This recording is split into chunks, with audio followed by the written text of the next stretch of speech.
Yeah. Well, hopefully, we're gonna go with no glitches. But if I glitch or anyone glitch, definitely say something. Put your Okay. laptop on do not disturb. Do you know how to do that? No. Up at the top right by Siri. Don't even try Yeah. it because it Yeah. may cause something to crash. Everybody, we are now live with the 3+1 podcast, where tonight we are super excited to bring to you the one and the only star of the Chi and Chicago Med, Ty Davis. Ty, welcome to the 3+1 Hi, guys. livecast. Thanks for having me. I'm excited to be here with my best friend. That's my best friend. Oh, Boo, best friend. Tracey, That's my your best friend. boo. So, Tracey, how has the week been? It has been great. It's been full of ups and downs, but Clown? Has it been any clowns? but good nonetheless. It's been great. Okay. Would you like to know what's been great about it? I do. No, we just asked. We We got just the asked for no reason. I'm gonna start it off like this. I got pre-approved, going through some ups and downs in terms of purchasing a home, dealing with discriminatory practices with lenders, but God saw us through that. So yeah.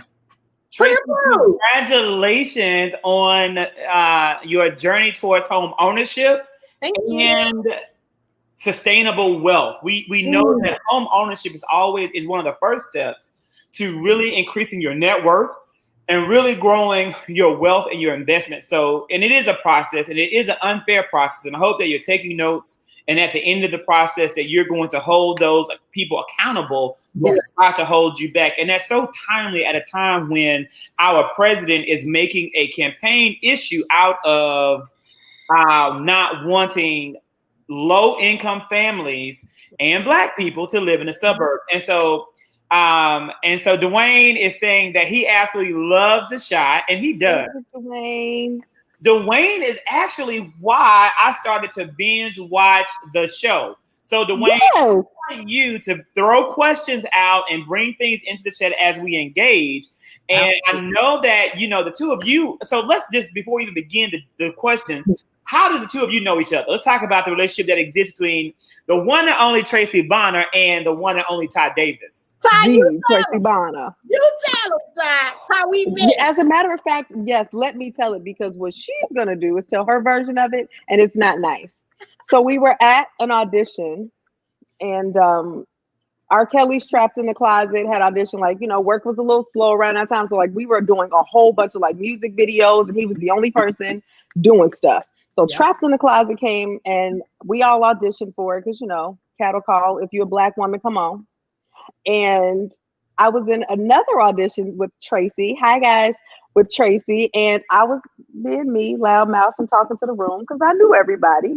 Tracey was kind of fresh to the Chicago scene. Yeah. And I was like, did y'all see that Trapped in the Closet? And this dramatic, please don't say nothing about it.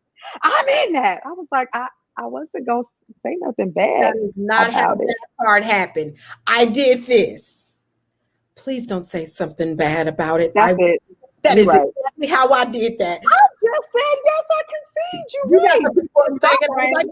Please. But Tracey, in my brain, when you said that loud as hell, with your whisper loud, because you a thespian, so y'all reach the back of the room and whisper.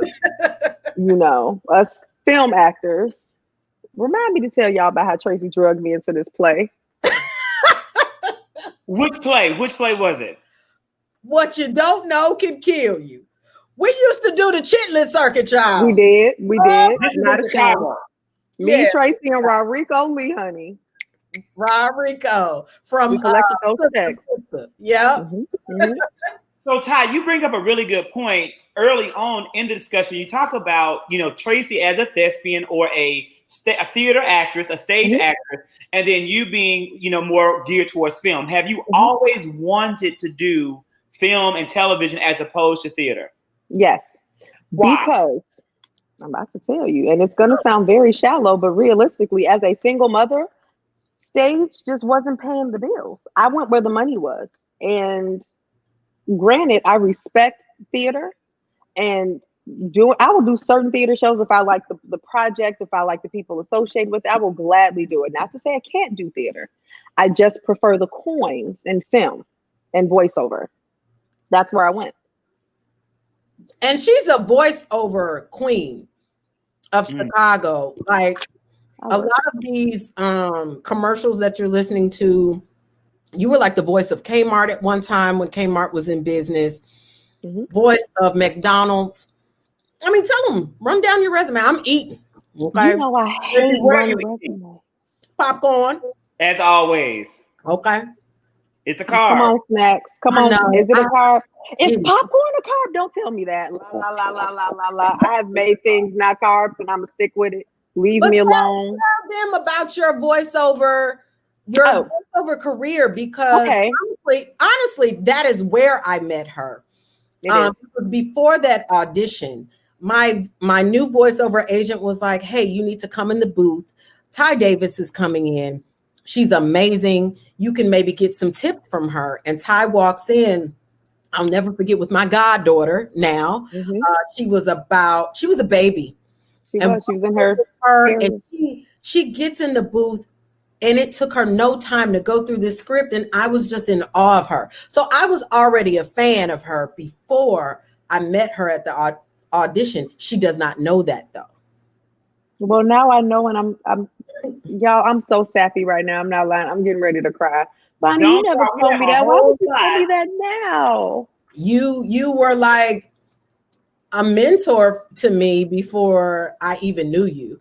And so that just made me want to work harder. I wanted to get some of them coins you was getting. You know? Honey, we all wanted the coins. It was enough to be spread around. And then but we got our job together. Yep. We did voiceover jobs together. Like our dynamic in the room. And I'll say this about her theater chops. I have tried to get Ty to do theater for many, many years. And because she's good at it. Ty is like amazing at theater.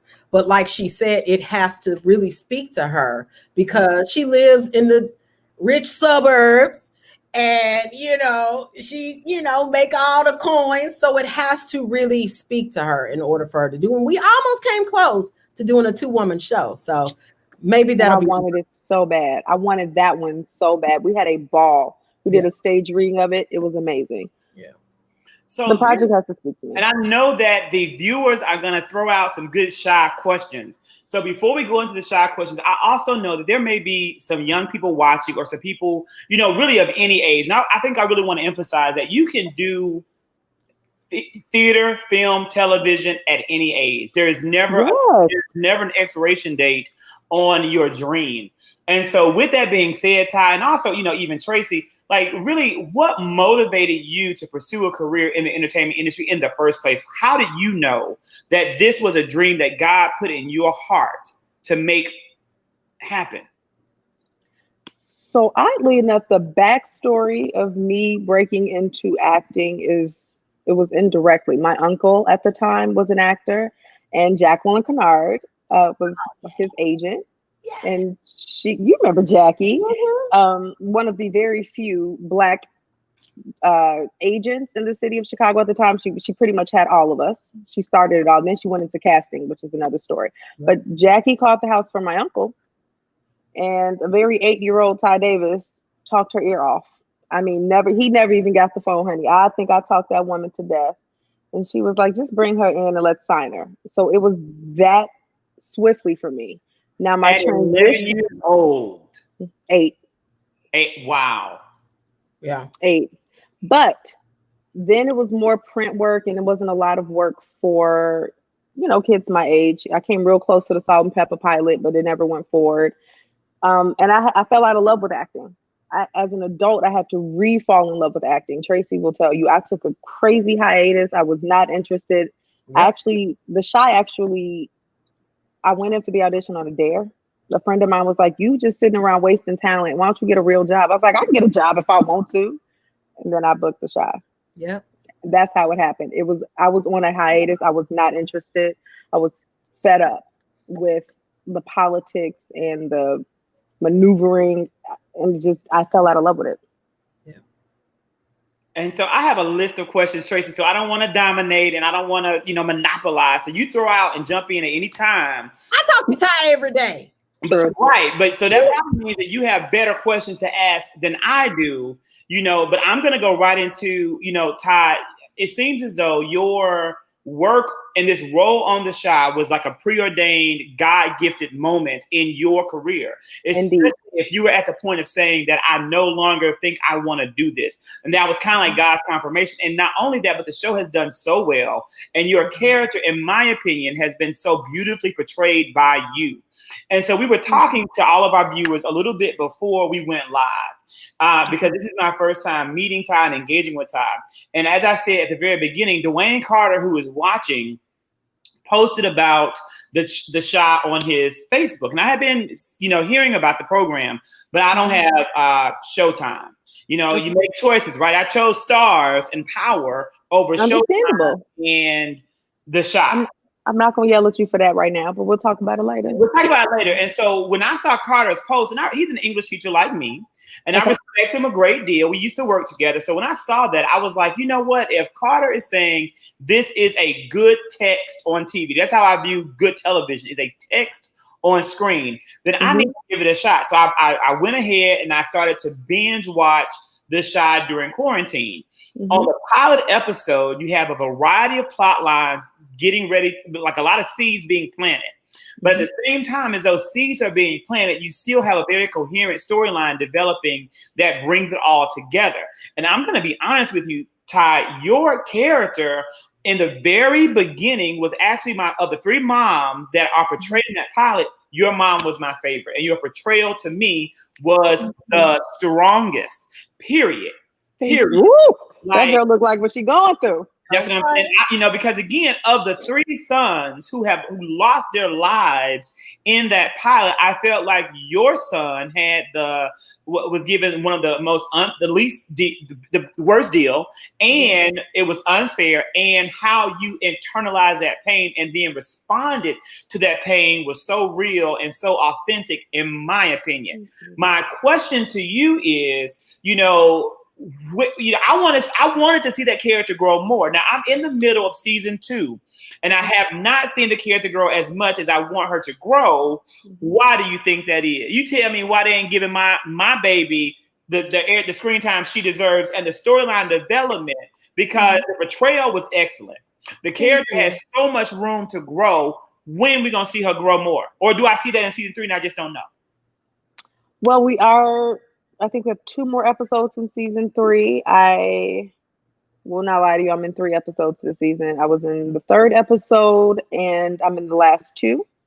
I think, if I'm being candid, the series was initially focused solely on the men, because the log line of the Chi was literally one murder affects these different generations of men. So the women were initially more of a accessory, and we orbited the men's storylines. And that took off. So I guess the network was like, if it's not broke, don't fix it. But now in the climate, we are getting more people asking the questions and saying things. Like, the boys have a huge fan base, and rightfully so. They're very talented young men, and I'm very proud of all of them. But the women they just weren't writing for us. And that's just what it all boils down to. It was about them. I think Lena has taken the helm, and she's attempting this season to focus on women. But we can only tell so many storylines, and mine just hasn't been up. And there hasn't been a... It needs to come, and we, the fans, need to bring it to fruition in this climate. And again, I do not want to go deep into the issues just yet, but I can't help it. I think the theme of the whole entire year for me, everyone with all the whole quarantine era has highlighted a lot of needs around Black Lives Matter, around police, the need to have police reform. But for me, it also has highlighted the continuous attack of Black women by Black men. And that is a real issue for me. And I'm trying to uncover and understand. It's something that I'm reading more about to understand why this is. And just this past week, we saw, Kamala Harris being announced as the vice presidential candidate, a first for a woman of color, a Black woman, an HBCU grad, a member of a Black sorority. I have never seen so many straight Black men become angry about her the accomplishment of a sister.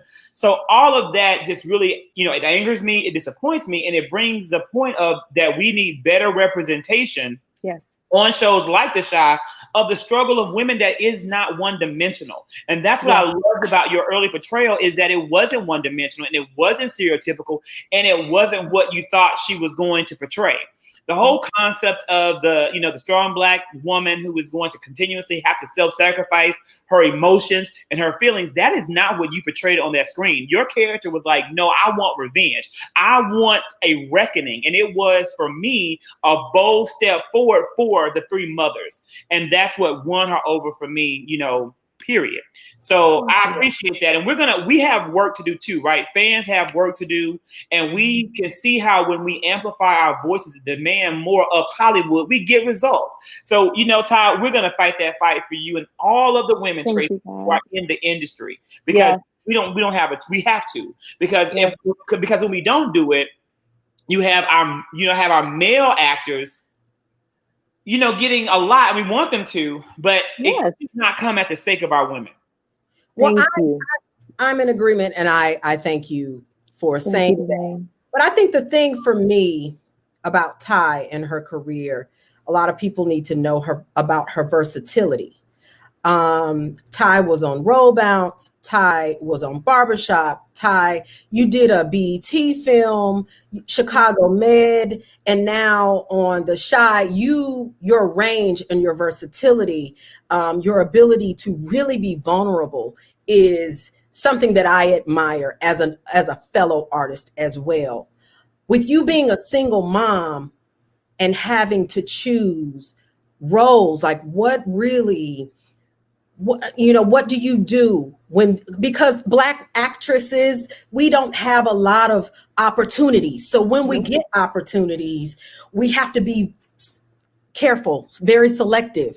So what about you? How does that play in your decision, in choosing roles with Madison, and who is a fabulous actress too? She is. My baby played my baby on Chicago Med. I was very proud of her and shocked. When I tell you shocked, I did not know Madison could pull that out of her hat.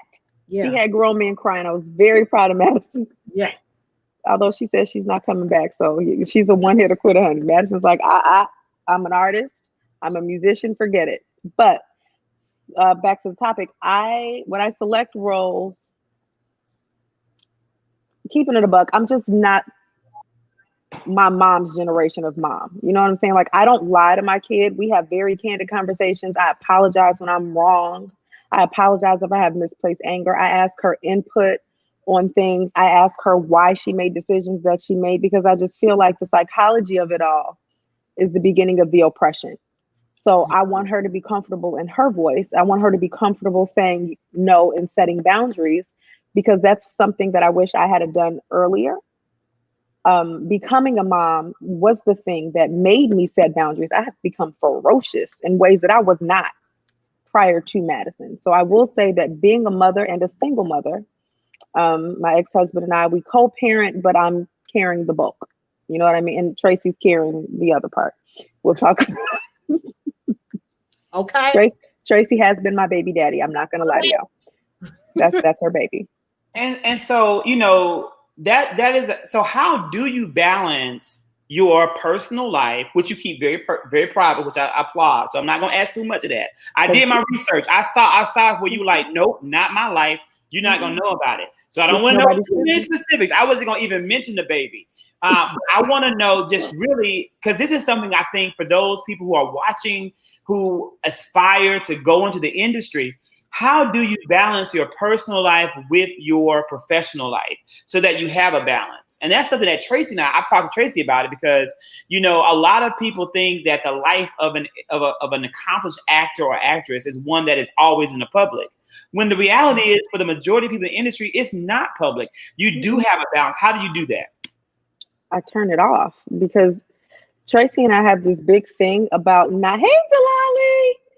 Tracey and I have a huge thing about actors. We act because we love it. Acting is not our lives.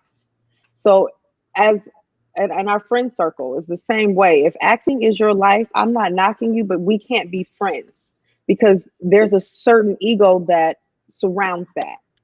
And I don't have room for it. So I act because I love it. I love the art. I love transforming. I love becoming a character.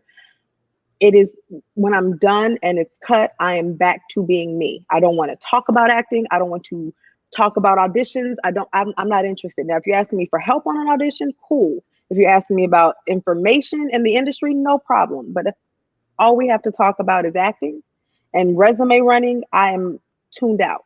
I don't care about followers on social media. I do not care about photo opportunities. It's just not my thing. I just find it to be shallow. And so the balance is I'm just not, there's a very fine line between Ty the actor and Ty, I won't say my full government name. Yeah. And when I lived in Chicago, Ty and I would be like, we're not going to that opening. We're not going to this screening. We're not doing it because we just did not want to get caught up in the whole conversation of, so girl, what you working on now? And it was just like, I'm more than that. You know, I am an actor. This is something that I love to do, but I also like to give back, or I also like to go to the movie. Like we would go to the movies all day, you know, all day. We did other things together that did not really involve other actors and other, you know, the industry. We didn't we had restaurant coupons. Tracey would go and find these little one-line deals. And she would pay $20 and we would go in and eat a $50 meal, honey. And we would. That sounds like Tracey, even right now, Tracey is going to have good deals and she is going to have great experiences. Yes. That's one thing I can say about my friend Tracey. She's going to have good deals, but she's also going to have great experiences. So that brings up a really another kind of good question when you talk about, you know, if acting is your life, then you probably shouldn't be in my life. Of all the amazing people that you've worked with, you know, on programs like The Chi and Chicago Med and all that you've done, is there someone that you feel has yet to get the breakthrough that they deserve because they're such a good talent that the world needs to take note because you know this star is going to supernova and set the world on fire? Ty Davis. I agree. I was about to say Tracy Bonner, but okay, girl, toss it back. We can say that, right? No, we can say, honestly, Tracey is probably one of the most dedicated, knowledgeable, skilled, emotionally available actors I have ever seen in my life. Wow. And that is admirable in an era where people are so surfacey. Curtis Cook has all the shine and all the glory. And I'm glad to see because I'm gonna be honest with y'all about Curtis Cook. One of the most generous with knowledge, with his checks. You ain't got to pay for a drink around Curtis Cook, honey. You ain't got to pay for a meal. Curtis Cook is probably the definition of generous and talent and humble. Because we were sitting there talking, hey, Curtis Cook, about House of Cards. And I was like, oh, yeah, I love that show. He was like, yeah, you know. And he was talking about it. I was like, oh, you were on that? Curtis is the actor that you have seen in everything and do not realize that he was there. But he was there and he was so prominent. And then when he's in front of you, it's like, oh, you became that character because you're not the same person at all. And I never would put two and two together. And then I looked at Curtis's resume and I was like, oh, you have Scorsese and like you have Broadway, like he has the resume. But when you're talking to him, it's like talking to Tracey, talking to you, like you would never know. Wow. He actually is a very amazing talent, and he will bring, even if you're not on camera, I think it's this episode we have a scene, and the director Alonzo Barreto was fantastic, but he likes to do things fluidly. So we literally like a play. We had our timing. We had to time everything perfectly so we can get the camera movement. Curtis pulled something out of his ass in his scene with Candy, and I was standing here and I was supposed to be like, you know, minding my business. He said something. I'm not lying. I broke and was like, what? I was like, God damn it, Curtis Cook. He's that good. He's going to get the natural reaction out of you. He's going to get what he's looking for. And I think that's brilliant. So yes, Curtis Cook, I think, is on the rise, but like, I call him Pops because, you know, in his old age, he's still fine though, y'all. He's still fine. Shout out to his wife. I slam dunk him tonight. And his wife will slam dunk you. Oh, he married. Oh, no, I won't. I'm sorry, girl. So, Tracey, you saying that should not be an issue for her. It will be him saying back that you can get slam dunked. That will be the issue. So I think that you're safe and that you're in. You don't have anything. That's why you don't have anything to worry about. So Ty, another question that I have, and I'm gonna save some other questions. So what happens? We have the 3+1 Media website. I'm super excited about. It'll be 3+1media.com. The website is preparing to launch in September. You will get like a little questionnaire with a few follow-ups. You can go as deep as you want to or not. Gladly. But not personal. I have no personal questions on my questionnaire. Thank you, sir. What is the most valuable advice that you received as an artist that you would like to share with our audience tonight? Like, this piece of advice has been something that you've been able to hold on to as you have escalated your career.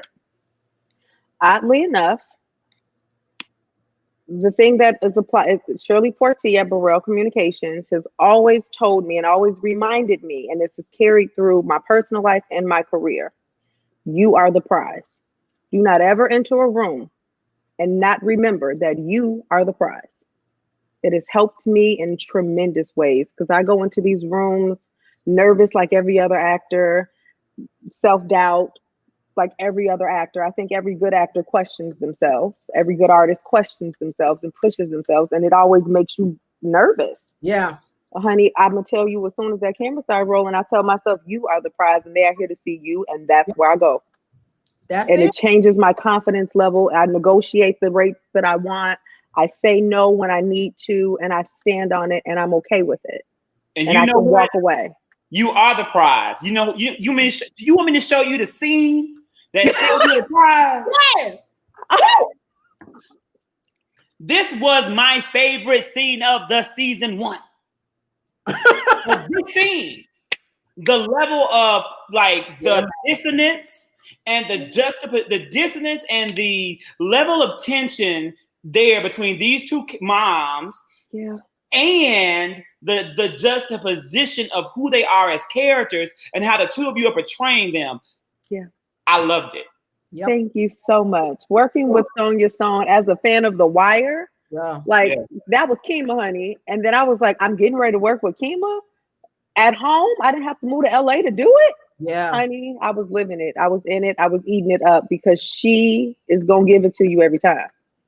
And you know what? Ty is one of the few actors out of Chicago that did not have to move to LA to get a series reg role or a strong recurring guest star role. A lot of times artists have to leave the Chicago, Atlanta market to go to New York or to LA to book that gig. And she is it's a handful of us that I can say, and I'm not even included in that. You decided to leave, but we'll talk about that off camera. That we're able to stay in Chicago because they tell us all the time what they say, go to LA, you need to go to LA.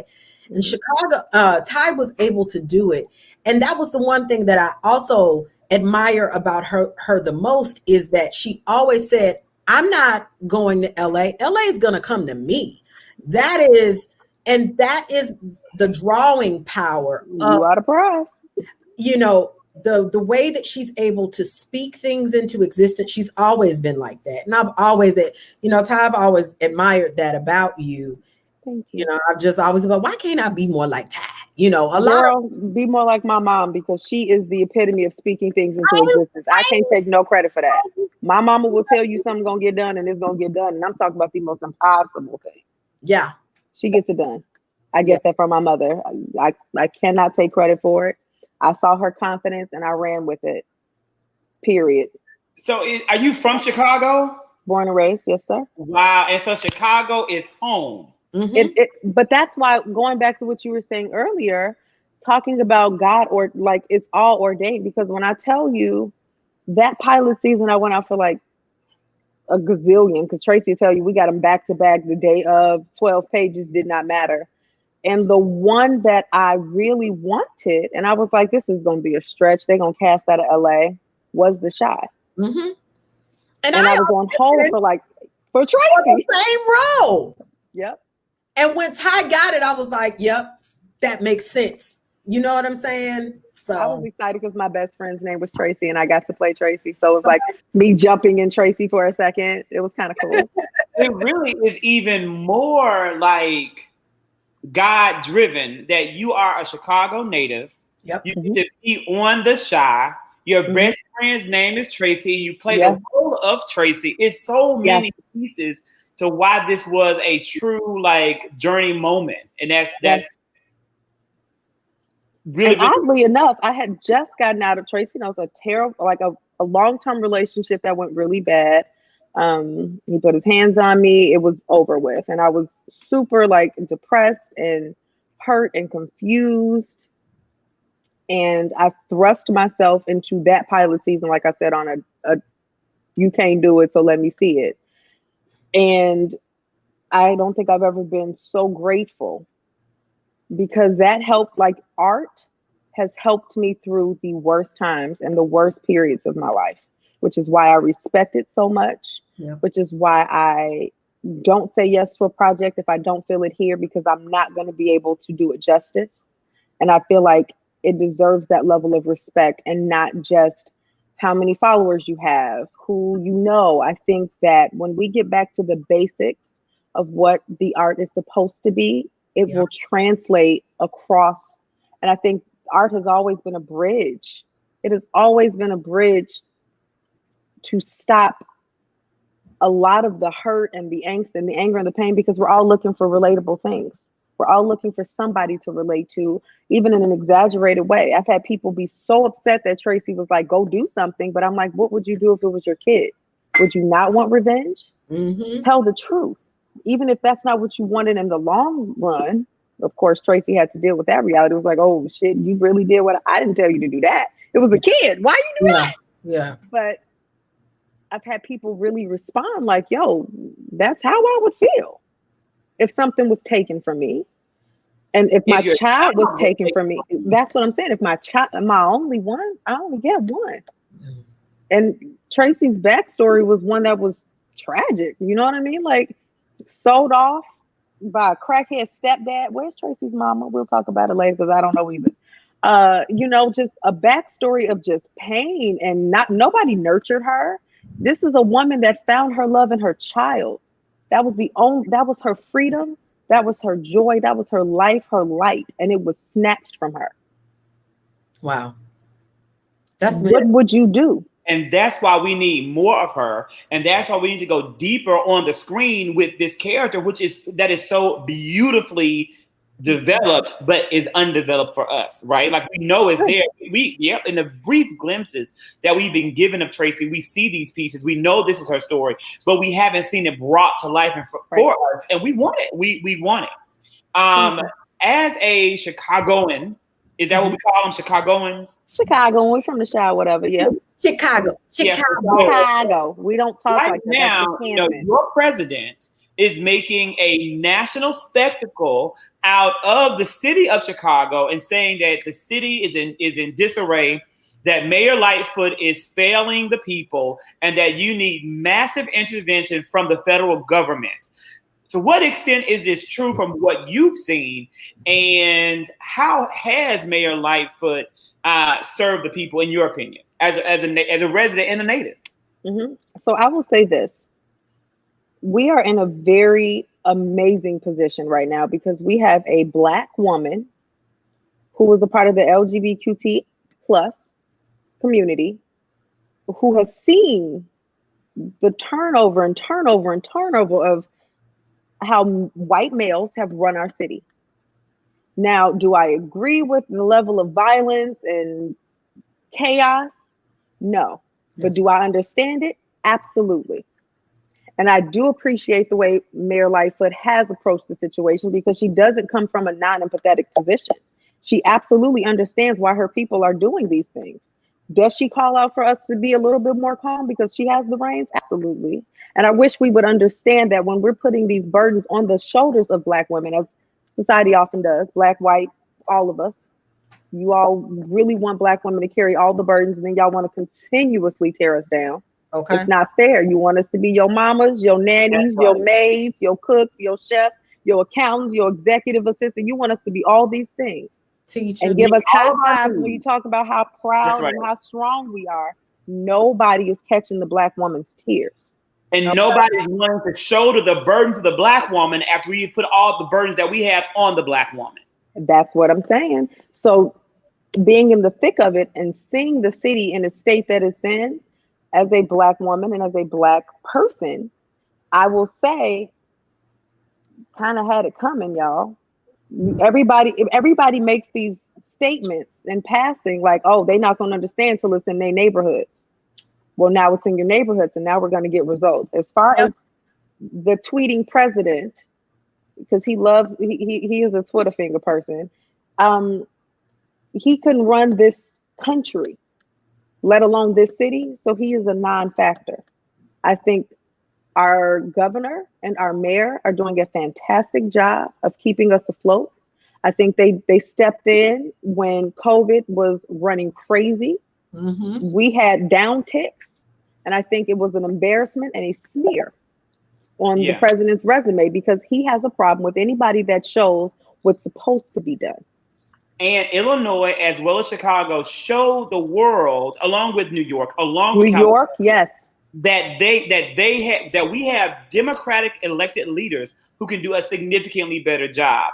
But unfortunately, once our president forced a shift, did a lot of things like try to devalue testing, devalue masks, force the economy to reopen, we now are living with, and Tracey may have lost connection for a moment, we are now living with 5 million confirmed cases happening this week. The United States of America hit 5 million cases of COVID-19 this week. I'm looking at this in a record number of days. In 17 days, we went from 4 million cases to 5 million cases confirmed. That is tragic. Yeah. And that is a clear indication of lack of guidance and a lack of knowledge and experience and care. And that is disgusting to me, because we are losing children, elderly. You're talking about generations being lost. Yep. Generations. And this is not okay. Leadership from the top. The issue I'm having is, if the leadership from the top would have gotten together with all of the governors in the country and said, you know what, look, I think the economy needs to be open. However, we need to ensure that these lives are salvaged. We need to all shut down starting mid-March up until May or June 1st. A lot of the cases it wouldn't be as many lives. If we would have just did, March 20th to July 10th. Yeah. Yes. We would be just like every other country in the world. Yes. And the cases would have been suppressed and on the decline. It would have been 3 months. It would have been one lost season gone. But we would be able to go back to school, go back to work, go back to filming. I'm worried about the industry that you guys do, because what is the benefit? There's a good part and a bad part, but even the good part is kind of a bad part. Let me explain. Mm-hmm. The bad part is that all of our favorite programs, we're not going to see those programs anytime soon. Nope. It may be a whole year. I look at having to wait 2 years for the end of Game of Thrones. I can't imagine how long I'm going to have to wait now to see my favorite shows film, get in production, get released, get marketed, and come back. Yep. That's the downside of it. The only good side is that there are a lot of programs and things out there that were not good enough to make the cut, that are now, or for whatever reason got overlooked, that will make the cut and then become probably overnight sensations like the Tiger King, which probably never been anybody's, big to do. I like Karen Baskin. I like Karen Baskin. Carol Baskins. Her name is Carol. Zachary Kirk likes Carol Baskins. I'm a Carol Baskins fan. I don't care if she killed 29 husbands. You know, I like her. I like what she allegedly. Allegedly. Allegedly. It has not been proven. That's right. Who I don't like is Tiger King himself because he's a racist and he has a whole lot of other issues that I'm not going to talk about on this live cast because I'm not trying to be canceled. Okay, let me tell you something. I think we as people of color, as Black people, we need to stop worrying about cancel culture and start uplifting one another. That's right. Because if we band together, there is no canceling because we are the culture. And I don't have no problem saying it, honey. You know what? We are the culture. We've been the South, honey. And thank us for night. it, as a That's matter right. of fact. All you have to do is go on Twitter and see what's trending to realize that we are a big part of the culture. And so Tanya says that Tiger King is a yeah. Tanya, now I'm not saying we didn't need to see it. We did need to see it, but what I'm saying is it wouldn't have been such a hit if we were not in quarantine and there were not other programs that we could watch. I do believe that. I have often said, as good as Sweet Magnolias was for me, to sit. You know he watching. You know he know how I feel about Nick. You know what? You continue, Tracey. I'm gonna go refresh my tea off of that. Free Nick Cannon. He's innocent. No, he's not. I defended him a couple of weeks ago, and now I'm mad at him for promoting. What did he do now? Promoting Kanye West as president. So, like I was saying, I don't think Sweet Magnolias would have given the opportunity because when we were just moving and we were just doing a lot of moving around. You know what I'm saying? And not really paying attention. And I'm not a huge TV watcher. So now I'm able to sit down and be more attentive. And I think that's what COVID has allowed for us to be more attentive. I probably would have never watched Tiger King. Me neither. I had no interest in watching white America and its absolute crime. I wasn't that part of America, right? That that part of America, like Okay, let's keep it a buck. That is a lot of white America, and we are sitting here talking about Black ghettos, but honey, they have ghettos, and they are the. Tracey, no, we met the Tiger King, didn't we, Tracey? I should pull up that picture. You met the Tiger King? We met the Tiger King, and we didn't know it. We didn't realize it until we watched the Tiger King. I was like, Tracey, remember when we went and we was touching them baby tigers? We saw him at the mall. And we were confused about this mullet and his whole show. We just wanted a picture with the baby tigers. We have the picture of us holding a little baby tiger. We met the Tiger King, y'all. Wow, I can't believe you guys met the Tiger King. Well, we met the Tiger King at Lincoln Mall. I still believe that President Trump is going to pardon the Tiger King before he leaves office. Well, he better not do it before he pardons Shakur. Poor Tracey. Look at Tracey. Poor Tracey. Oh, baby, that is a tragic face. But that's a Tracey Boniface, y'all. All day. That's the one I see. Tracey is in a storm, so she's already texted saying, I'm in a storm, so I might lose power. And unfortunately, she has. So poor Tracey. Tracey, I'm going to, for the love of you, sweetheart, take you, and you can just glog. Oh, I was trying to take the picture. I was trying to do the bad best friend thing. Oh, here she come back. Never mind. I'll try to bring it back. Let's see. Poor Tracey. I missed my opportunity. Don't miss y'all shot. Take it every time. Yeah, that poor Tracey. But you do have 5 million new cases confirmed. And unfortunately, this week, we have had several days of 1,000 plus deaths in the United States in a row. What is it like now in Chicago after you guys implemented so many restrictions? You've had Mayor Lightfoot. She was really at the forefront in the beginning, being very, very vigilant. Has Chicago maintained their level of vigilance, or has it been like Atlanta, a free-for-all? I would say it's a good combination of the two. And I would say people are restless, and we're in an age right now where people are so social media driven, and they're so like, you have to have something to post on your social media. You have to be on the scene. So I feel like a lot of people have taken chances with their lives. But all in all, I would say that like the codes and the law enforcement made sure you had your behind in the house. I cannot attest to that because I have been on lockdown since March. I came from Los Angeles in March and I have been in this house since then.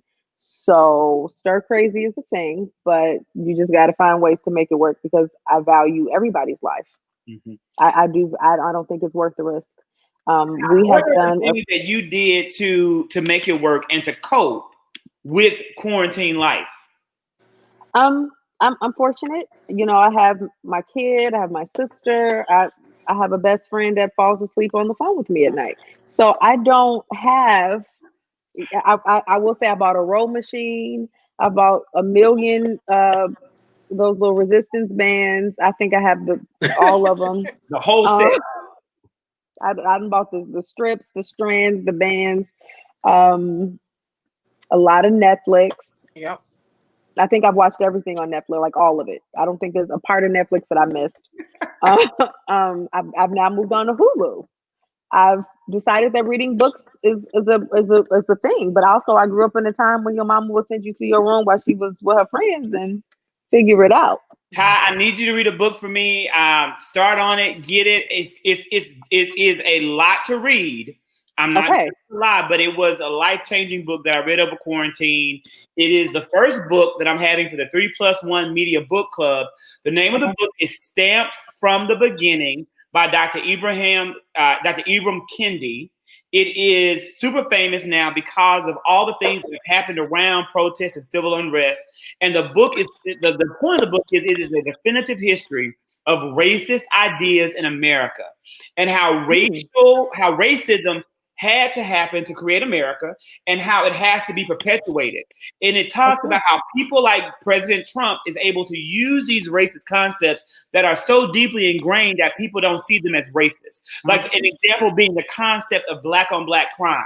This is a 100% racist construct that black people every day talk about because they believe in it so firmly. And it comes up at a time when you're arguing against crime perpetuated by black people, by police officers. All of the black on black crime is back as the main payday, but they use it and they bring it to the forefront at times when it's needed. Yeah. And there are a lot of other racist ideas that come in and out of style to meet and uphold racist systems that exist. Please read it. It's a great book. We're going to have different dialogue about the book throughout the month of September. So as we talk about racism, just today, it was actually 3 days ago, Newsweek released an article on the day that the one and the only Kamala Debbie Harris, was announced as the vice presidential nominee for. Tracey, you want me to take you off one and put you on the other one?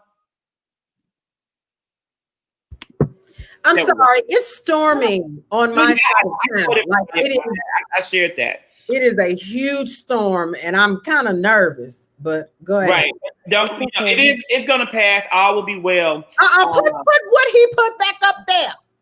Oh, I'm gonna put it up. And so what you have is that Newsweek published an article that gave voice to the fake concern that Kamala Harris isn't even a United States citizen, although there is no doubt in the world that she was born in the United States of America. But they're wanting to once again cast doubt on her citizenship because her parents were immigrants, although the Constitution clearly says anyone born on U.S. soil is a U.S. citizen. What are your thoughts around this? Kamala is getting so much hate from multiple places. And I just want to use that as a starting point to discuss this historic day in America and that exists. So my first initial thought in terms of her being of mixed race and Trump questioning her citizenship is clear to me that white supremacy is just ingrained in him, because if you don't look like him, it's like you can't be American. There's no way you can be from here when clearly everything on her birth certificate says she is an American. Yes, she is of mixed race, but what does that matter? And it also lets me further know that he has no clue about the Constitution or any of the laws that have been laid before us about how to prove citizenship. Like, he knows nothing. He lacks intelligence in anything political, in anything America. Like, he likes to promote America, America, America, but I'm like, what really do? Oh, I think we lost Bonnie. You're not well educated in many other areas either. So how can you be someone that I look to for that in particular citizenship? I'm like, and then your wife is an immigrant. That part. That part. Your wife is an immigrant. I just, everything about this, man. I'm glad you said that. Drives me crazy. Now, I'm going to get on Twitter and I'm going to talk about Barron and say that Barron may not be a United States citizen either, because his mother is from, I think, Romania, Slovenia. That's a really good point. And you're right, Carter. You're right, Wayne. Well, his grandfather was the immigrant. So Trump himself, Trump's actual dad, was, I think, born in the United States, born right into the Ku Klux Klan. So what do you guys think, though, about all of the controversy that has surrounded Kamala from the Black community, specifically from Black? I would like to weigh in on this one. Yes. So, and I feel very strongly about this. Post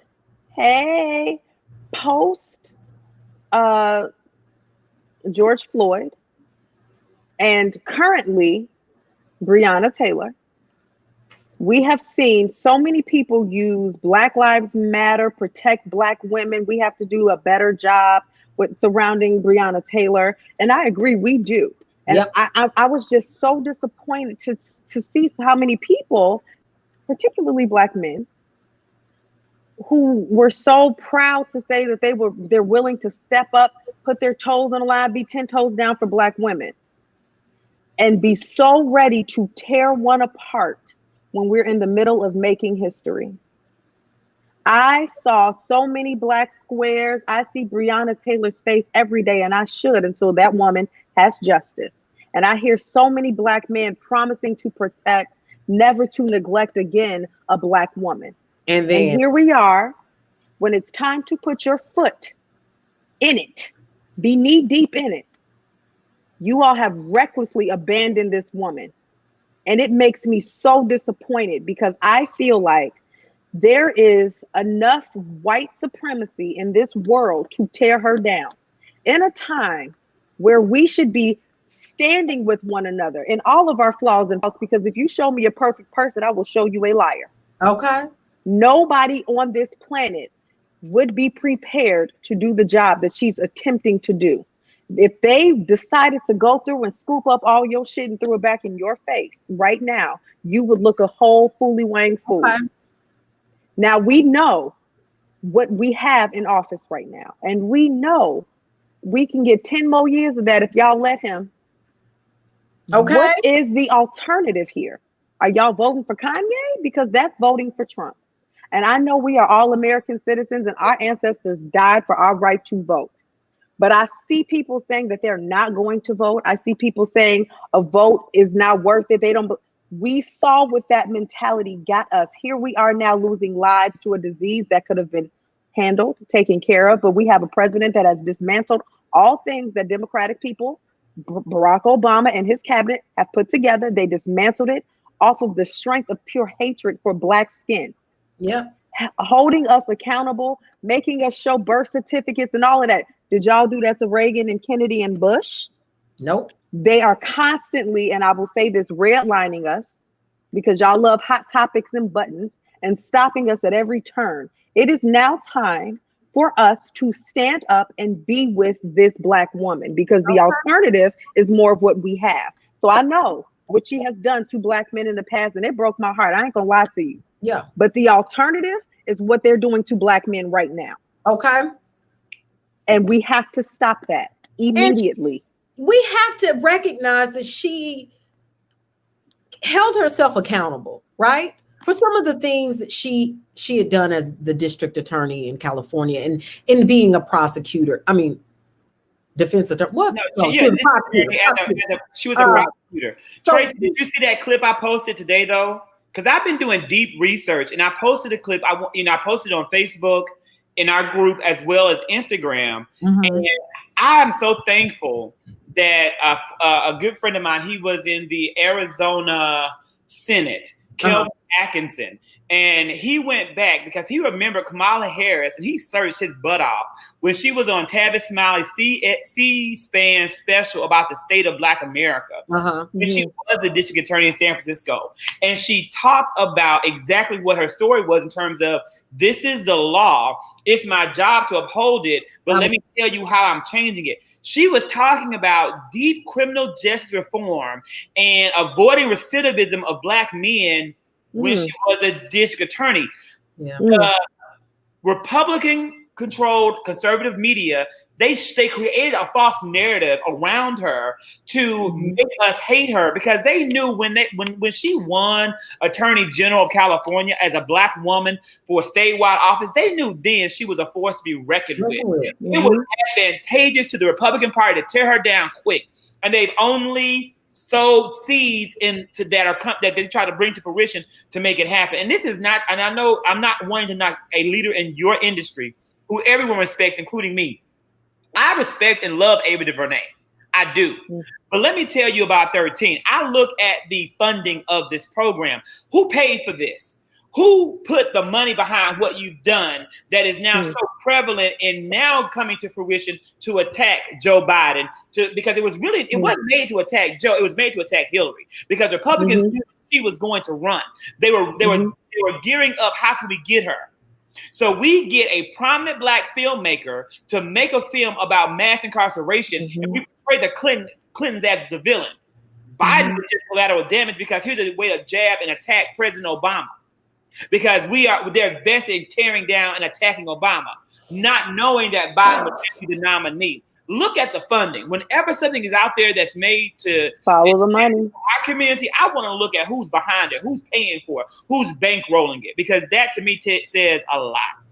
Follow the money. You know what? I'll be honest. I'm amazed at how swiftly people were so quick, and us to say, I'm with her, with Hillary. We're talking about a woman who, let's talk about Pizzagate. Hi, Mr. Last. Also, let me tell you, this is a real artist right here, a real deal, lifelong teacher, but a beautiful, beautiful artist. Has done some. I love this. And has produced great work from children. I'm so happy to see her. She retired years ago, but I'm so happy to see her with us. We need you to come out of retirement. We need you right now. Our babies need you. We can't. Tracy and I can't carry this burden alone, y'all. Look, I can guarantee you that she is right now, even though she may not be in a public school setting, she is teaching. She's gonna teach forever. Like she's gonna always teach. There's some people who will never stop, ever. She just maybe teaching in a different way. I love this. But here we are back in. Here we are back in Hillary. Oh, my Mac is on low. Hold on. Here we are back in Hillary. I'm with her. How can you not be with Kamala? How could you not be with her? I'm telling you. What do you mean? We're talking about the Clintons with the 3-strike rule, and you all are talking about incarcerating Black men and mass. Tracy, make it make sense. Go ahead, Bonnie. Go. Why is it still paid? Tell us about it.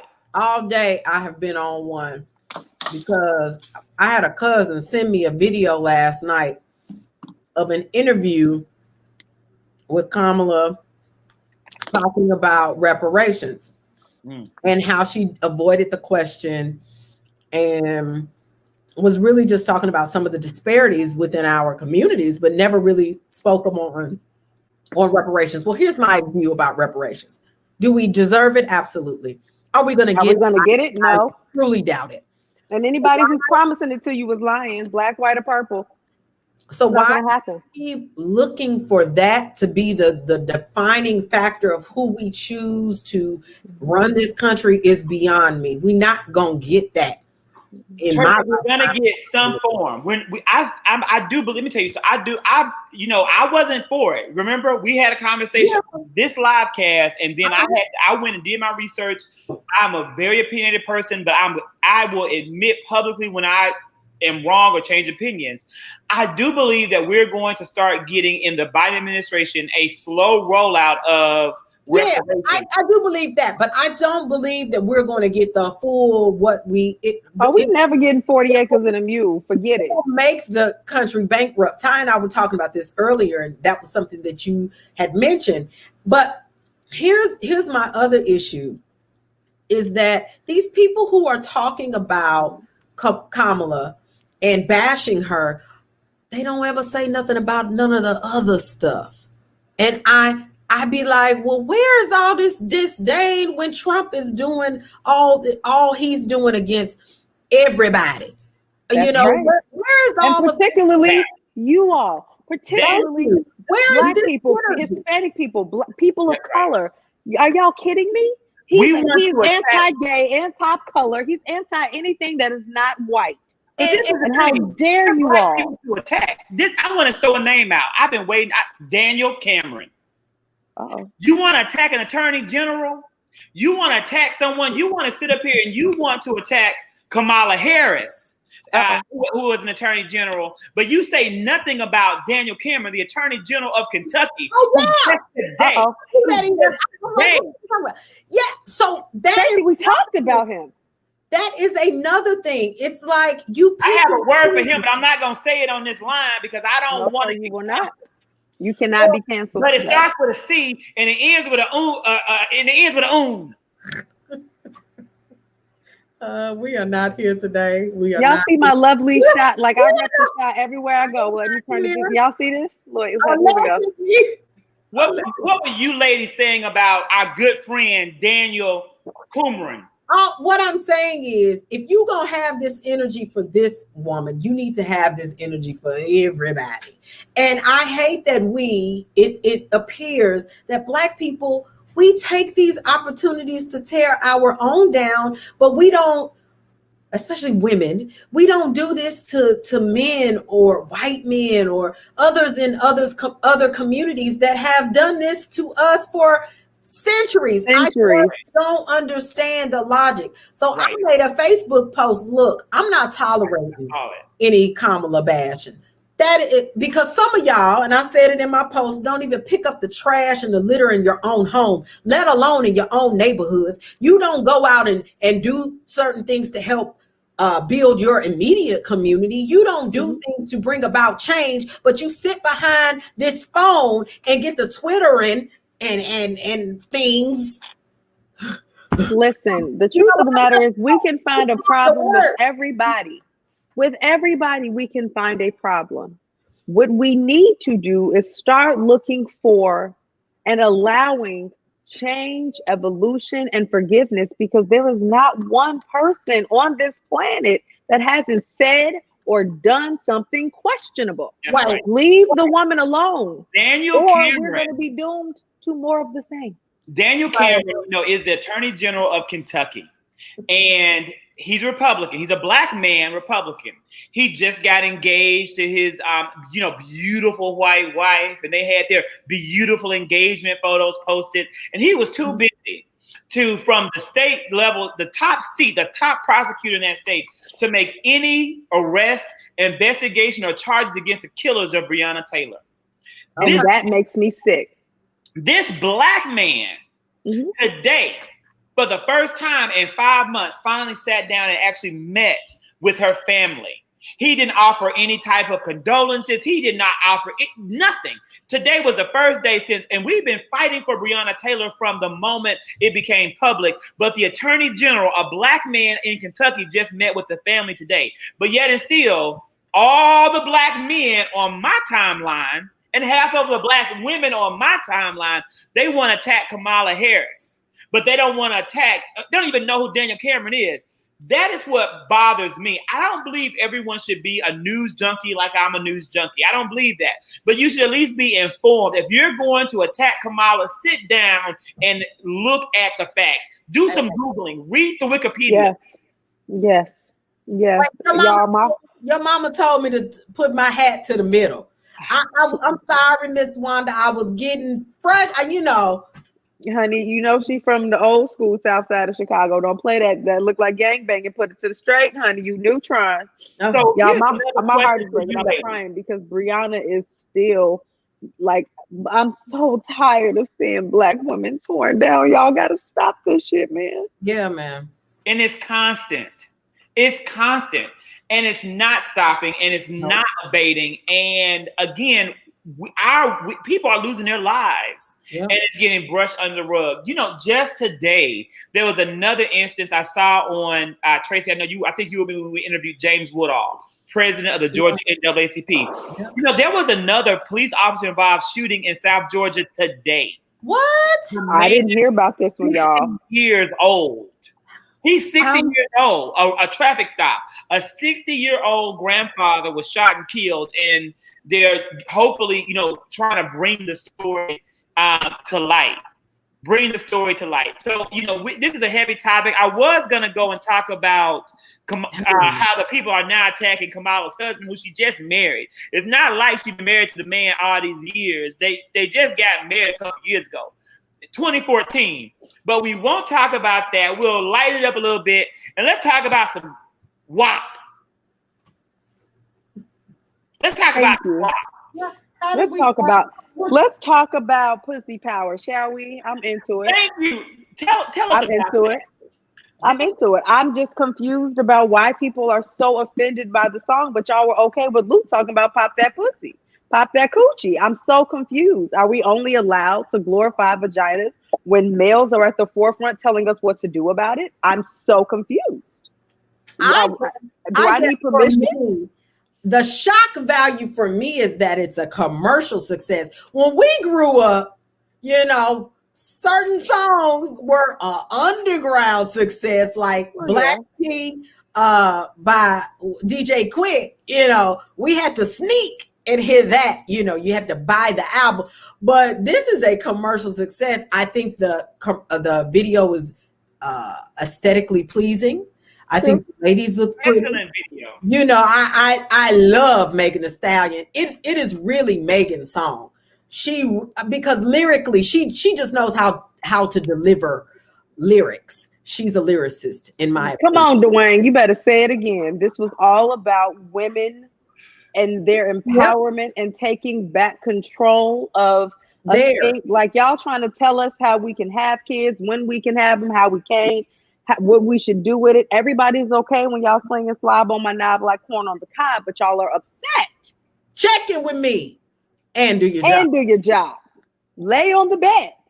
And give me head. No, ma'am. You're right. So it's okay for you all to tell us what to do, but it's not okay for us to say, this is the power of the PU. And that makes me feel very enraged on the inside, because it's like, we are looking at women telling us, like, it's okay to be a woman, and this is what a pussy can do. Am I allowed to say pussy on y'all podcast? You are. And here's the thing. This is a song about female empowerment and how women took a very objectified song and turned it around. And it was, again, I was shocked at the criticisms from the Black community, because number one, I think a lot of people missed what they were really doing in the big picture when they really tried to make the big picture very, very clear. And I feel as though it should have been embraced as an empowerment anthem, exactly tied, Tracey, as you guys saw it, but it wasn't. Then, lo and behold, here come the brothers again attacking it. That shocked me. Now, I wasn't surprised at conservative media. Yeah. They also attacked it, right? They also came really hard and they attacked it. And, they started tweeting right away about attacking Black women. These are two, James P. Bradley and Deanna Lorraine, two conservative leaders, wanting to get some, movement. And let me tell you what Deanna said. Cardi B and Meg Thee Stallion just set the entire female gender back 100 years with their disgusting and vile WAP song. I would imagine the W in the WAP, Deanna probably hadn't experienced that in a long time. I was about to say, now I'm just questioning her vagina and her lack of care for it because I don't understand what the problem is. The problem comes with lack of parenting. Don't try to monitor what these women are saying because there's a market for it. And let's keep it a buck. Right. The censorship has gone down tremendously. So yes, you're right, Tracy. I was shocked too because our generation would never, like, we couldn't do this. Like, we grew up on Saved by the Bell, so I could imagine this happening. But even in Cardi B's lyrics, she is highlighting the fact that she's a wife and that her empowerment is coming with her husband. And I don't understand, you know, people completely missed all of that. So I'm thankful to hear such affirming words about the song from two professional women.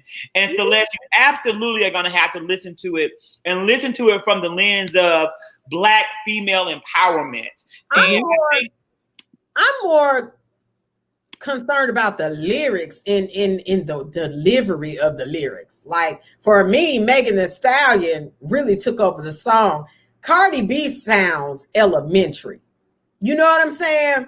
There's nothing that draws me into her verse. I'm not impressed. Okay, wait. I'm not gonna lie, and this might be getting a little, but I laughed a lot when she said, "I want you to," the little dangly thing. I cracked when I tell you, I screamed laughing at that. I was washing dishes and said, yes. Now that's funny, but I'm just talking about, she sounds like, her lyrics sound like A, B, C, D, E, F, G, H, I, J, K, L, M, N, O, P. Like, it just sounds so elementary. Like, I don't know.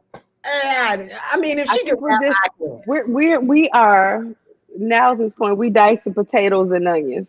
Because at this point, you trying to figure out who your preference is your preference. I felt like the whole song as a whole represented women. And okay, if we go back to biblical times, hoes been winning since Jesus, honey. I don't care what y'all say. So okay. It's a struggle. That I'm gonna tell you the truth. I am not one, but I don't knock them because they've been winning since Jesus was here. So y'all trying to reinvent the wheel here, but now what's happening is y'all are mad because these women are no longer taking that as a badge of slander. But it's like, okay, well, listen, this is what I got from it. This is what because you guys are trying to constantly slut shame, but it's always a shame something when it comes to women, and it's starting to get very tedious. It is, and I really hope, you know, that's why I love the program P-Valley. I agree, Dwayne. I like P-Valley a lot. And I like it. I've grown to like, I really like some role, you know, some of it. I'm not going to lie and like all of it, but I do like some of it. I really appreciate Brandy Evans and her portrayal. I think she's a phenomenal actress. And I tell you, I think Brandy Evans is one to watch. She makes the show. I agree. No, I love Brandy Evans. I like her. I like her, but Mississippi makes the show for me. Well, I'm behind. And so which one is Mississippi? I gotta watch the episode. She's the one in the abusive relationship with the baby. Yeah, and she's the one who became the star at the end of episode 4. So I'm gonna see more on I like Mississippi, man. She makes like Mississippi from the beginning. I've been Uncle Clifford. And Miss Mercedes, I have been a fan of, and from the start, from jump, because I will say that they have written those characters in such a human and honest way. Yeah, like I like Mississippi because she's demure and she's flowering and she's coming into this series. But when I tell you what drug me through this series, because initially I was apprehensive. I was like, what am I getting ready to watch? I was like, oh God. I was terrified. I was like, what are we getting ready to see? Because I'm thinking of it from a artist and as a mom and as a woman. I'm like, oh God, what are we getting ready to see? But when I tell you what I saw was a refreshing, honest perspective from people from a demographic and a place that I'm not from. And I believed every second. It's a voice every second. It was fresh. It was new. And humanity. That's right. And when you talk about things like WAP and you talk about portrayal of, of sex workers and how this has always been a part of our culture, but it's time to normalize it. And it's also time to recognize it as a reputable career choice that you have the right to make as a person. And I think that's why I'm liking P-Valley. And that's why, I don't subscribe to any OnlyFans, but I'm thankful it exists because everybody has a talent and a gift and a hustle. And I think that everyone has a right to be able to amplify that, to make that choice. Make that choice. It's your right. In this video for WAP, in the video for WAP, we had a choice that was made that has been extremely controversial, and this is that choice. I want to know from you ladies and our viewers, what do you think about Kylie Jenner being brought into or being shown what do we think about this? I'm going to toss this one to you first, Bonner. Okay, so my issue with this is what everybody feels about the Kardashians. Most Black women feel about the Kardashians, Jenners, is that we glorify these women, but Black women, we've been doing this. We've been sexy. We've been curvaceous forever. Okay, Hottentot Venus. Okay, let's keep it real. 1000. We have been this. But we don't get glorified in the way she does or her family does. And that's what bothers me is that why her? Why her? You had an opportunity to put people in your video who were lesser known, who needed some shine, and you put her in the video and highlighted her by herself. All the other little girls, you had to clump them in together. No, Normani had her own scene. Normani had her own scene. Oh, she did. She did. So what I'm going to say is this.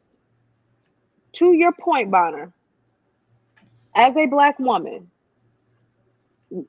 and in this entertainment industry, I feel like it's very important for us to normalize real bodies because this plastic surgery, like we were born with these 36 double Ds, honey. We were born with this 45 around the hips and the waist. That is who we are naturally as Black women. Yeah. That is who we are. We are not built frail. We are definitely built. We big body Benzes, honey. We're not to be thrown around, tossed around, and taken lightly.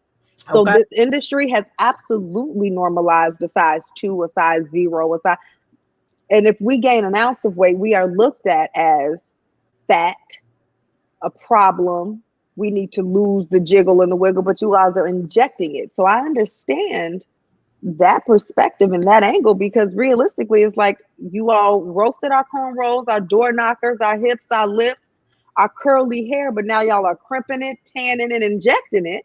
And now it's exotic and it's wonderful. Yeah. And it's hurtful to see our Black men saying, "Ooh, that's nice," when it's like you grew up on that. Hello. You grew up on cornbread and collard greens. You grew up on fatback and turkey necks. Like, what are you doing?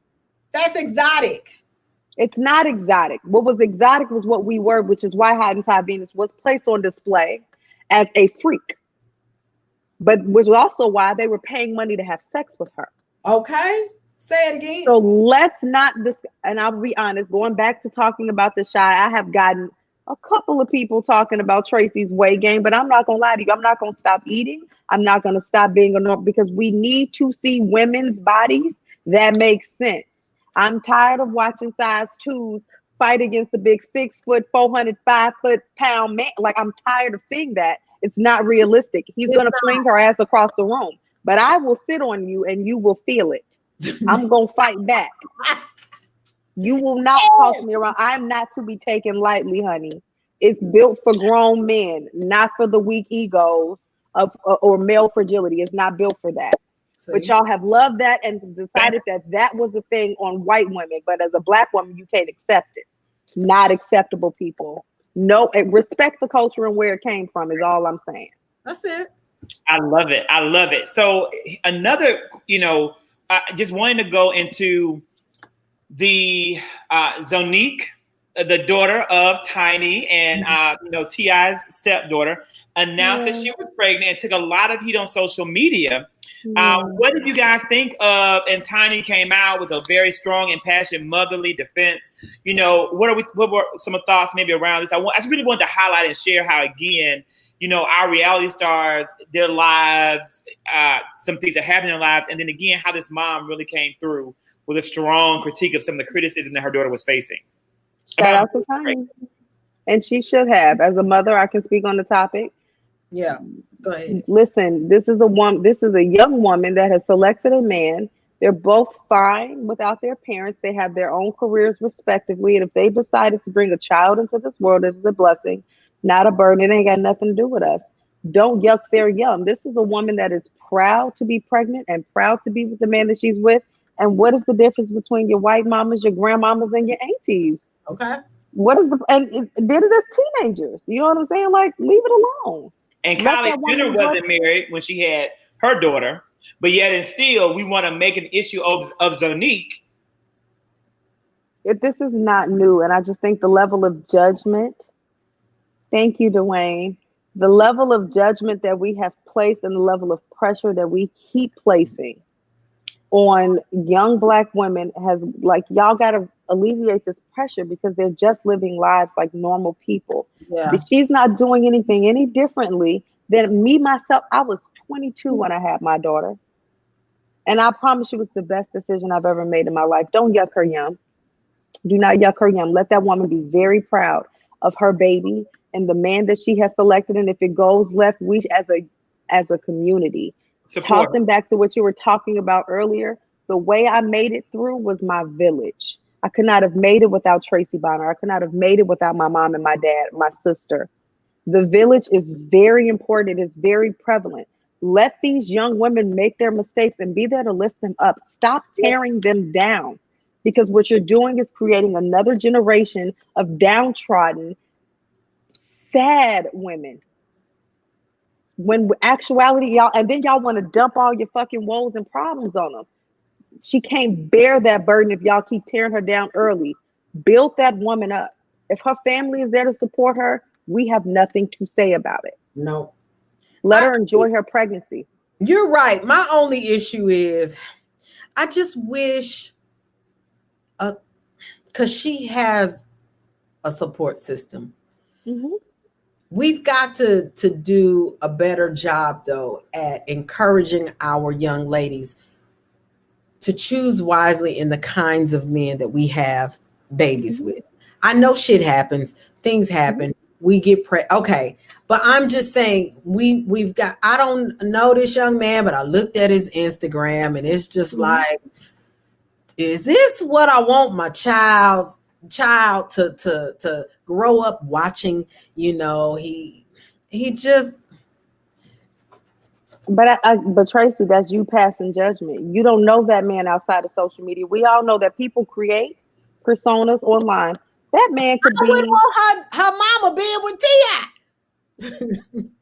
But that is their village, and look how long they lasted. Look at how beautiful their marriage is to have lasted so long. Their marriage is beautiful to you. It is not beautiful to me. I love it. I love their marriage. I love their openness. I love it. I think that they have normalized a lot of things in the Black have normalized dysfunction. I think it's misogyny. Okay. Y'all want to be honest? Because y'all want to do this. T.I. is a misogynist. I agree with that. And their relationship, I don't care how much they want to put it out in the open and we're being transparent and all of this, they're normalizing dysfunctional families. But how many Cosby families do we have? Now let's go back. Why can't we see? Because we can talk about the politics of it all. Let's go back to Hillary and them and that 3-strike rule and how it broke down the Black family, the Black dynamic for a dime bag of weed. Girl, stop. But now y'all want to legalize marijuana after y'all broke up the family. Like, there was so much systematically done to the Black family, and we know that to be true. For somebody to pull themselves up by the bootstraps and make a persona, a career, multi-millions, and but Bonnie, we're still talking about a black man that took on another man's child. I'm not and loved her and loved her. But no, what? How I understand. He love her though? Really? He really loved her? He didn't. Her in public? Come on, y'all. Now wait, what? Nah, are we talking about T.I.? Yeah. I'm okay. Right. But let me tell you something. And defending that black man in this regard, and only this. I know you. You would have shown up at that club and hurt him. Don't do that. I would have. To the people. Bonnie, I would have. And you would have left him though. Me personally, I would have. But the dynamic that they have created, as toxic as it may be to you, it takes a very different and strong man to raise another man's child and give her the best of things to his ability. Now, we're not going to talk about his upbringing. Like, there's a lot of things that we can break down individually. But when it came time for him to be 10 toes down, he did take on the responsibility of another man's child. Now, what he's doing mentally to his daughters, I disagree with wholeheartedly. But I think that becomes an issue for Tiny and not Ty, because Ty wouldn't do that. Yeah. Ty would probably go the fuck off. Ty is that he is playing this out to the entire world as if this is the way to, hey y'all, this is how we do relationship. We go through toxic things. And if you are not smart enough to have your own core values and your own morals to say no. You women should take abuse from us men. You stick around long enough and I'll give you a car or a Birkin bag and you'll be okay. That's, to me, sends the wrong message. I don't know. But the message should only be, so let's talk about seeds on hard soil and fruitful soil. Okay. If it sinks in, then that is a problem with that individual.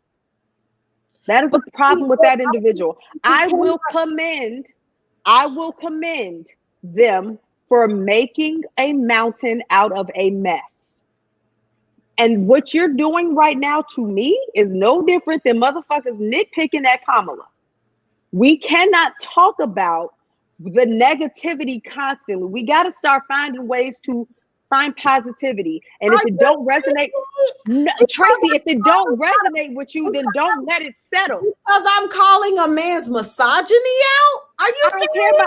His misogyny should not affect you because you as a woman don't let that settle and you wouldn't teach that to your child. It affects me because a lot of black men see that and think that's how we as black women are supposed to accept. Then it is your job to maintain your crown and do not let it fall in that moment and do not accept that. And then you gonna train that man to not look at a woman like you like that ever again. And girl, if I showed you my DMs and the way these men think it's okay to approach a woman, but you know what I do? There's nothing I can do about that.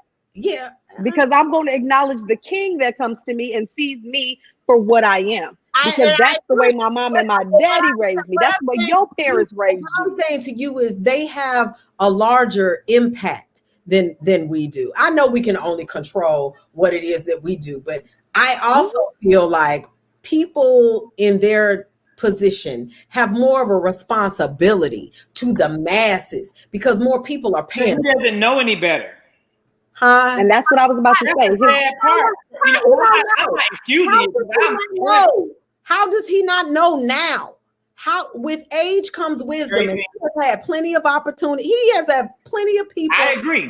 All I will say is this: when you don't have a real father in your life, and you have to piece together what it is to be a man, and you build a model from what you see in the world, that's what you have being represented. And it takes a whole lot of intellect to undo that kind of a model. And this isn't to knock T.I.'s intelligence, but maybe this to call it into question.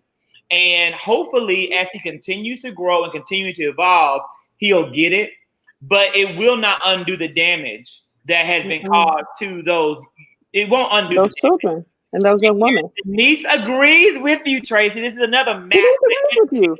But I'm just. We got two master teachers But master teacher agrees. Thank you, Ms. Gail. Thank you. Master teacher agrees with Tracey. I understand that, you know, I don't know. I just feel like they have a greater responsibility because of the numbers of people that they impact. Absolutely. You know? But you as a person, Tracey Bonner, and you as an actor and as an entertainer who is well on her way to becoming the Tracey Bonner, the Viola Davis, one of the only for me in that way. So that's why I'm saying. But when I tell you they will, and it's coming, what you are setting up is a trail of people digging up your shit and not giving you that level of forgiveness and not letting you allow the moments of being human. Now, T.I. should be absolutely held accountable. Everybody, so I don't want none of that karma on me.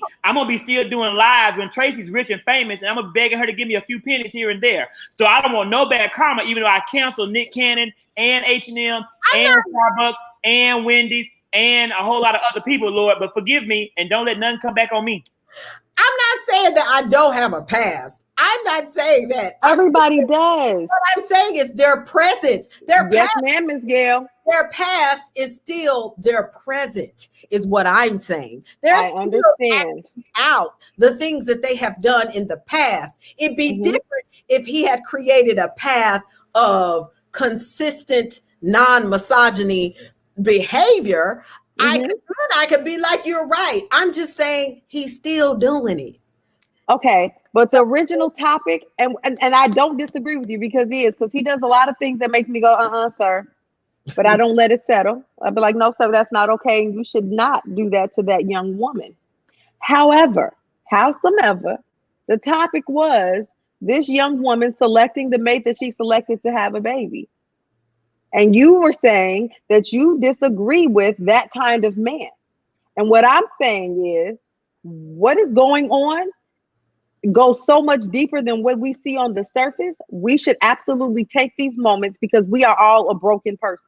Every last one of us are broken. We should not take these moments to pick at the scabs and the wounds of people who have gone through things and are still probably teeter-tottering through them. We should take these moments because she already has the stack against her. We should uplift that young woman because what it is to be a mother, and if what you're predicting or what you see in that man, if it does come to pass that he is not the man that he should be, why should she take double the fall? Because she's going to raise that child. That child becomes hers, period. So we should not yuck her yum. Let her enjoy her pregnancy. Let her go through this. Let her go through her relationship as any of us have, because we have all been with some real sorry people. And we've had to recover. But we do not need to add to the burden that she has to carry as being a Black woman, a young Black woman in the limelight, a young Black woman with a misogynistic stepfather, a young Black woman with a mama who's in the limelight. She got enough against her. It costs nothing to mind our business. And it literally, if you're going to give positive. We don't need to knock that woman. I hear you. And I respect what you're saying. Thank you. I also will say this. She gonna have a village. What about those babies her age and younger who don't have the village, who look up that are mirroring her? And I understand that. But Bonnie, you're also, as a woman in the industry, you're asking yourself, this is a double-edged sword for you. Because when it comes down to it, and when young women are idolizing you and looking up to you as a mentor, are you going to be as candid and transparent? Are you going to do not follow me, bitches? But are you going to hope that people are as forgiving of your past and your brokenness and lift you up in the moment? I'm gonna live under the covers. Oh my Lord. And as we live under the cover, it is a great time to go into the up, the down, and the clown. Okay. To go, it's a great time to transition. So, let's talk about, let's talk about some good news. And before we go into what is the good news? What is our up, ladies? Yes, Delali. This week? The up is that Kamala is the first Black woman as a VP on a ticket, and she has my vote for that reason. And bitch, don't let me down. She's not gonna let you down. We're gonna hold her to a high level of accountability, and she's gonna rise to the occasion, ladies and gentlemen. They're gonna rise to the occasion. Tracey, you having some good news this week? Huh? I thought one person gave the up. No, it could be. I'm just saying, do you have some other good up? But if not, I mean, I'm getting a house, which is a huge. Yes, Tracey Bonner is taking her piece of the American pie, and you cannot have your blue chair back. I'm decorating the whole studio around the blue chair that that is my contribution.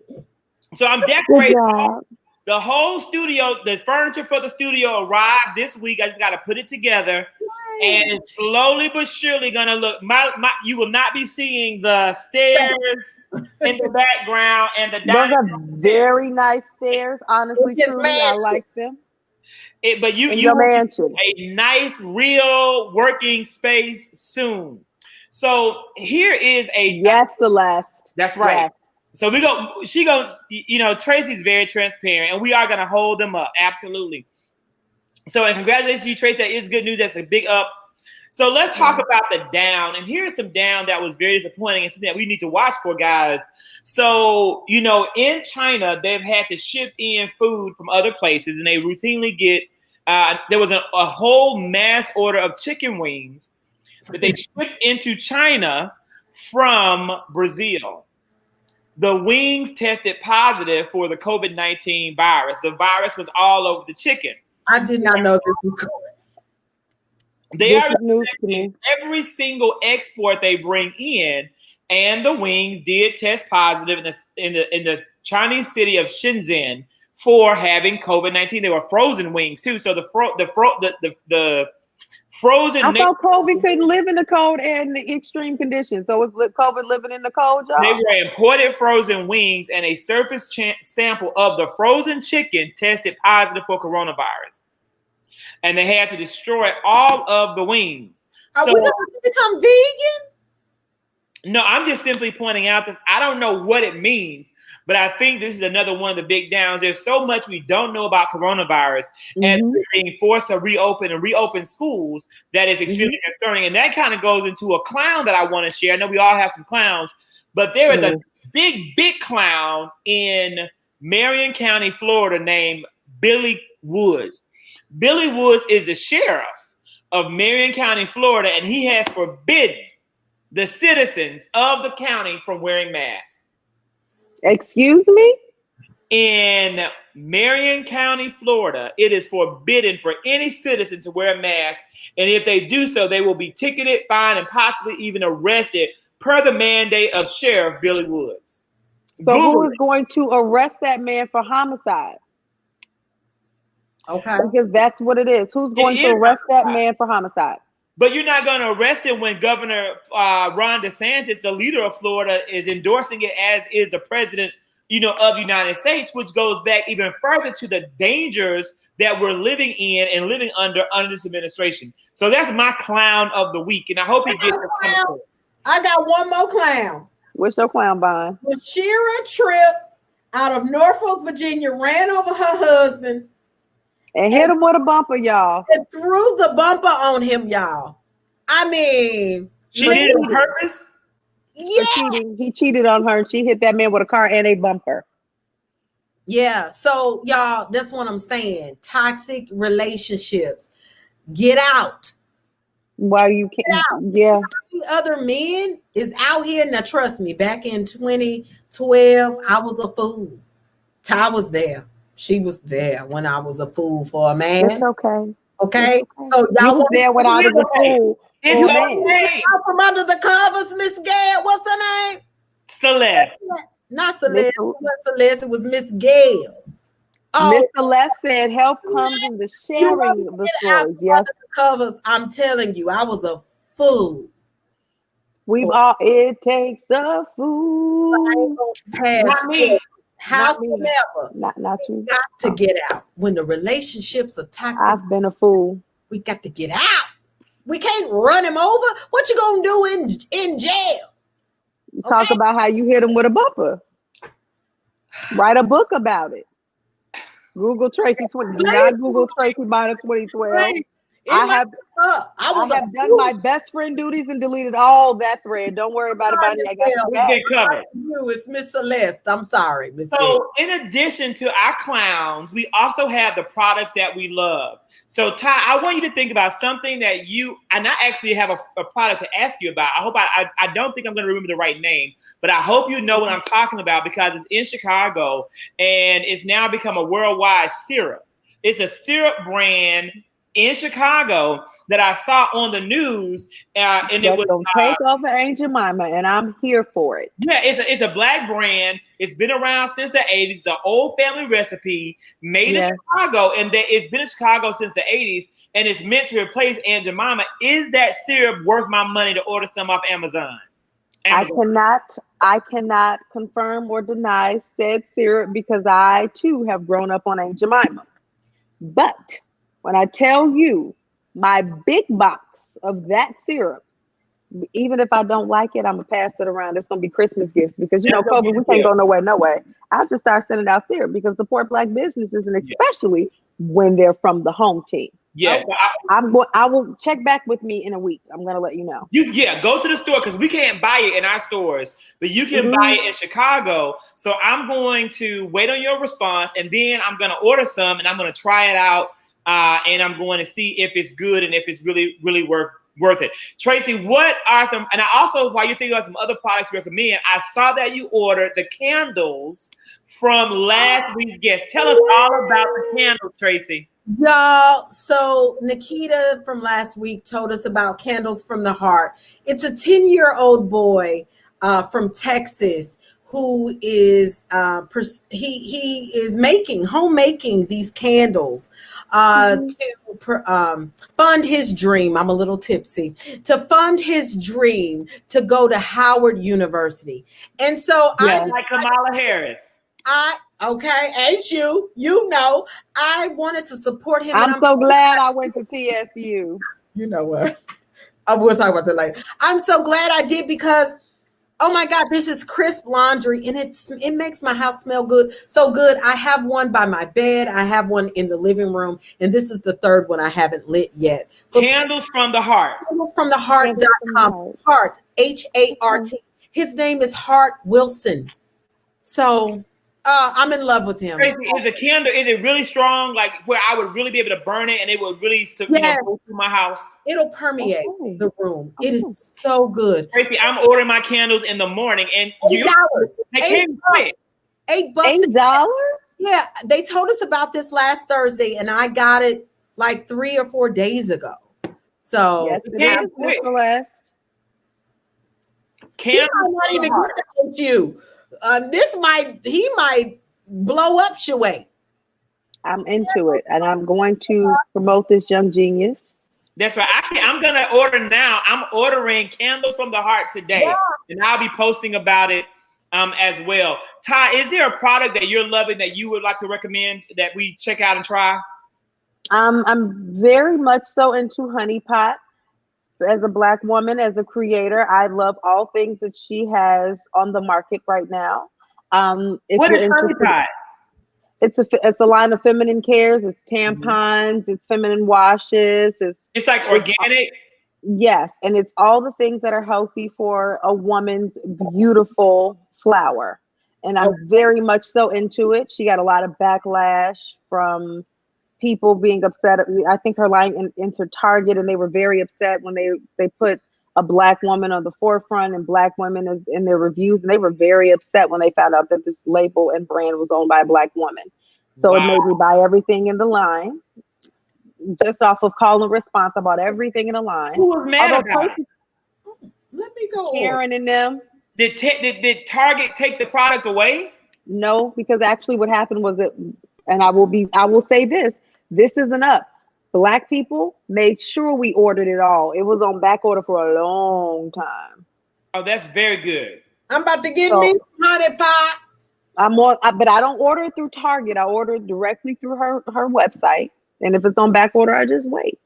Okay. So my pot can smell like honey. So amen to that. And I'm going to post all of this on on our Facebook page, guys, I'm gonna post my syrup. I'm gonna find the real name for my syrup.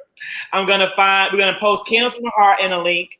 Dwayne, I'm gonna include Michelle Foods in the link, and we're gonna include Honey Pot in the link. Tracy, is it too late? And then Gail, and I'm gonna see if I can find. I had no idea. I'm gonna see if I can find the commercial and post it in the group as well as the campaign. Yes. Tracy, is it too late?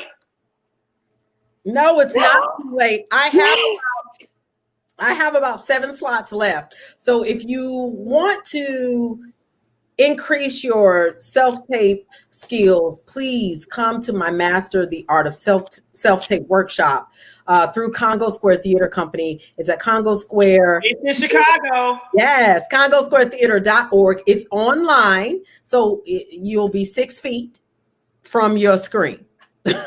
But you'll learn everything about self-tape, how to make your self-tape auditions, just how to enhance them. So please come. I have a question. I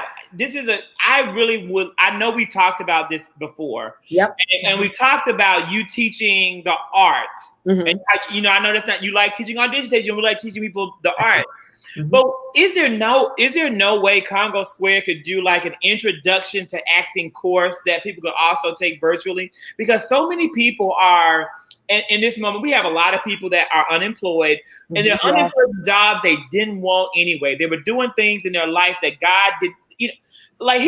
This is a brief word. Y'all, please forgive me for everybody watching, and for my friends who watch. You know how I am. You know what I believe, and so just bear with me.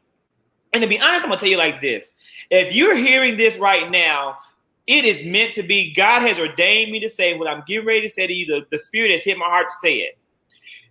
Many people in the world had jobs that they were not meant to have. Okay. And a time such as this, with COVID-19 came and removed you from that position. You didn't like your wage earning job. You didn't like the way the money you were making. You're called for something different.